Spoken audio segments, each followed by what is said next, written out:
నమస్తే, నేను మీ సునీల్ కుమార్ గాజుల. ఎక్కడో బడిలో బల్బంతో మొదలైన జీవితం, ఆ తర్వాత పెన్సిల్ నుంచి, ఆ తర్వాత బ్లూ పెన్ను, ఆ తర్వాత బ్లాక్ పెన్ను, ఆ తర్వాత రెడ్ పెన్ను దగ్గరకు వచ్చాక ఈ రోజు జీవితంలో చాలా మంది గ్రీన్ పెన్ను పట్టుకున్నారు అని అంటే వారందరి వెనకాల ఉన్నది ఎవరు అని ఆలోచించే ప్రయత్నం చేస్తే వారి జీవితంలో మొదటి గురువు అయిన అమ్మ, నాన్న, ఆ తర్వాత ఒక ఉపాధ్యాయుడు, ఒక లెక్చరరు, ఒక ప్రొఫెసరు. అటువంటి గురువును మించిన జ్ఞానం లేదు, గురువును మించిన తత్వం లేదు, గురువును మించిన శాస్త్రము లేదు అని అంటారు.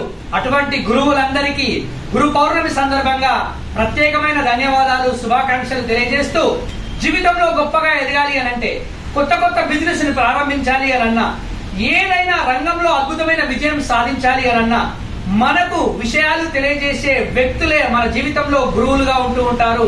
పాఠాలు మాత్రమే కాదు, నిజ జీవితంలో నీకు సంబంధించిన విషయాలను చెప్పే ప్రతి ఒక్కరిని కూడా నువ్వు గురువుగా స్వీకరించి ముందుకెళ్లే ప్రయత్నం చేస్తూ ఉన్నప్పుడు